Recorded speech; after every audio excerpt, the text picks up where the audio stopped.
All right, thank you, Ken. President Donald Trump says more weapons are on the way for Ukraine as he issues a warning to Russian President Vladimir Putin. In a meeting with the UN Secretary General, President Donald Trump announced that the United States will be sending Patriot missiles to Ukraine to help stave off Russian attacks. Trump is also threatening severe tariffs for Russia if it does not agree to a ceasefire deal with Ukraine. A White House official has confirmed that this could include 100% tariffs from the U.S. on top of secondary sanctions from other countries.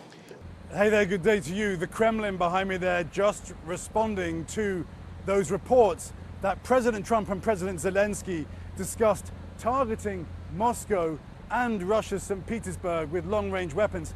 That report in Britain's Financial Times quotes, it says, two sources familiar with the conversation. NBC News reached out to the White House earlier today. So far, we have not heard back, but the Kremlin's response is interesting, saying often such rhetoric turns out to be fake, while saying President Trump's statements yesterday are very serious. President Trump saying that the US will supply Ukraine with weapons paid for by Europe and giving President Putin 50 days to agree to a deal, effectively to compromise, otherwise threatening secondary sanctions of 100%. So that would mean not only sanctions on Russia of 100%, but also on countries that trade with Russia, like China, like India, like the United Arab Emirates, like Brazil. They would be punitive financial penalties against President Putin and his country here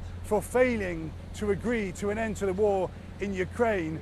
That war, though, continues unabated. A report by Ukraine just today says that in the last 24 hours, more than 1,000 Russians died in the war. It says that Russia launched 5,500 strikes against Ukraine. Again, just in the last 24 hours, those numbers.